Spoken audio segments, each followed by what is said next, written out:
want to share with you some tips on how to prepare for an audition. As we may know or may not, through our student years, we do lots of auditions. We do auditions to prepare for the school. We do auditions to get accepted into very important competitions. We do auditions to actually get into a company, to have a job as a professional dancer. So I think the more we know about auditions and the more tips we know, the better and the easier it will be for us to do auditions. So I hope you like these tips and can put them in practice. So the first thing I want to talk about is what to wear. I think it's very important how we look for the audition, because remember that normally when you do those auditions, the judges don't know you. So that first impression is very important. So I think we need to actually be well groomed. And so your hair, you need to do your hair very, very good that day. So I will actually use hairspray or gel on your hair. And if you're doing an audition for a ballet school, we should do a classical bun. So that would be the bun will be on line with your ears. That's the height of the bun, of the classical bun. Now, what to wear? That is a big question. If your audition have any requirements, we need to make sure that we read them, because some schools require some rules for that audition. But if they don't say anything, then what to wear? I always recommend to my students to wear a bodysuit, a dark color bodysuit. So I always tell them to wear or black, or it could be navy blue, or it could be something dark. The reason why, and I'll explain you why. So when we actually wear dark color bodysuits, we actually hide some things. So if we are seeing you in an audition doing a ballet class, there may be some posture details that we don't have yet, that we may hide them with that black bodysuit. So for example, if you are sticking out your ribs a little bit, we may not see that. So we should wear a dark color bodysuit. The other thing I like about the dark color bodysuit is that it looks very elegant. It looks very clean as well and very classy. On the other hand, when we actually wear a light bodysuit, like all the problems and posture problems will actually stick out. So we will be able as teachers to really see them. So I will stay with the dark color bodysuit. So that's my number one tip. So if you have something important, it doesn't need to be for an audition only. If you have a class that is important, someone is coming to the class, or a choreographer is coming to do an audition for her or his choreography, I will suggest to wear a dark color bodysuit.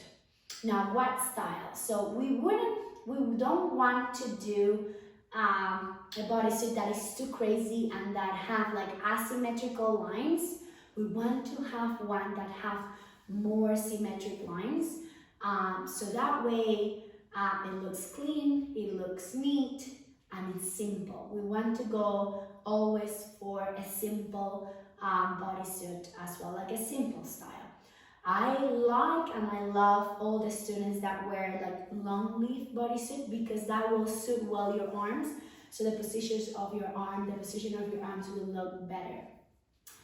So that's the number one tip. Now, number two. I want to talk about number two is, what are we going to eat before the audition? Well, that is a big question, because everyone has their preferences or eating styles. So for this one, what I will recommend to you is that don't eat too close to that audition, and don't eat something that is very, very heavy on your digestion. So we want to probably stay like with protein, veggies or fruit, And of course, if you are vegan or you don't eat protein, you don't need to eat it, of course. Or I will stay with some foods that give you energy, because we want energy, we need energy for those auditions. And then the number 3 tip is how to warm up, and I think this one is an important one as well. So when we're doing the warm up for your audition, we want to actually do a few stretches, so you can stretch your hamstrings and splits and calf and quads, but we don't want to stay too long on those stretches, because what we want to do is more core exercises. What happens is if you do too much stretching, then the muscles will be very relaxed and will be very hard for you to wake up those muscles for the class.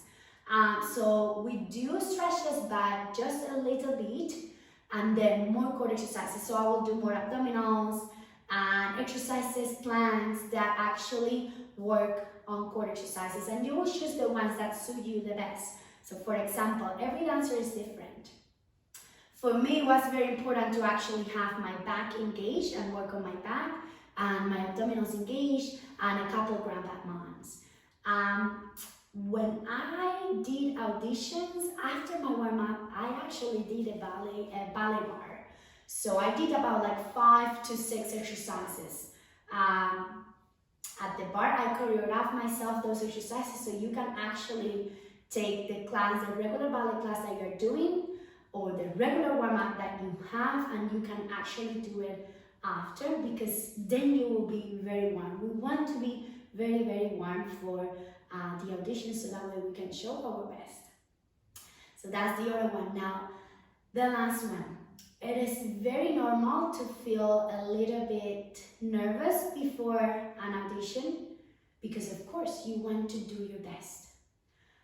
So I think we need to kind of have that, our head should be ready, but in a way that actually we think positive, because what we think is what we're going to reflect. So what I like to do before the audition is close my eyes and actually visualize what I want to do for that audition. What am I going to show? And then in my mind, I'm going to repeat myself. I would like to show how good I'm going to be on my pirouettes, or how I would like to show how good I'm going to be when I'm moving my arms, or how good I'm going to be when I'm doing my jumps. And so that way, if you have that positive mind, you will reflect that, and people will have that and will see that. So that will really benefit you. And the other thing is that then you will not get that nervous. So that will help you to calm your nerves. But it's completely normal to have a little bit. Actually, it's good to have a little bit of nerve. The very last one, but not least, it will be that presentation during your class and during your audition. And I know that the technique is very important. The technique is important. How you show and how you present yourself, how you show your technique is very important. But that presentation will have a very important role in that audition. Because, so I'll demonstrate something. Like if you are actually standing on that 5th position, and then you have your arms down, and then you're just kind of having your energy down and not lifting up, and then looking a little bit down, we may look insecure, and we don't want to look insecure. We want to look that we know what we're doing. So if we look to a couple of girls or boys and we see that intention kind of down and looking down, we will not look in that direction. So on the opposite, if you see some dancers that is very lifted up, looking into that first balcony and with the eyes open and looking there and very like the arms well presented, the eyes will go to that dancer. It will be like automatically the judge or the teacher that is doing that audition or the choreographer, it will go to that dancer. Because when we're doing an audition, or for example for a choreography, when we are in a ballet company, Choreographers not only are looking for that technique specifically, but they are looking for that presentation sometimes. So that could get you there. Now, the other tip, and I think this will be the very last one, but it's important, is when you're doing your audition, don't look at the person that is in front of you. Because if you start to look at the person that is in front of you, we're going to lose that concentration. Plus, we don't want that because they will feel probably that you are staring at them, and then it's not good. So keep on looking like you are performing into that first balcony, but don't look directly to them. So I hope, guys, you like these tips. I hope you can put them on practice, and I hope this help you to feel more comfortable when you do your auditions. If you have comment, please comment below so that way I can help you if you want to learn about something else, or you may have some questions. I'm more than happy to answer them. I want to tell you something very new, and I'm very excited about this. I have a new website. I'm going to put the name in here. So it's called learningballetwithclaudia.com. In that website, I have linked my Instagram account. So if you go there, you will see that every day I have new things about ballet techniques. So some days I explain steps. Some days I actually take a ballet and explain a ballet, or general tips for ballet, jazz, dance that we can apply. And the other thing I wanted to tell you about is that in my website as well, if you are interested to do ballet privates, well, I have actually, you can book a ballet private through the website, and it's very cool feature because it have a calendar. So you will see the days that I'm available and the times are there. So it's just clicking. And so the first class, actually, that's what I love the most. The first class is for free and there is no obligation. So you can try the first class for free. And if you like it, after that, you can book a private. But if you don't, then you don't need to. So that will be a class for free for you. So you guys have a good day. I'll see you next week. Mwah.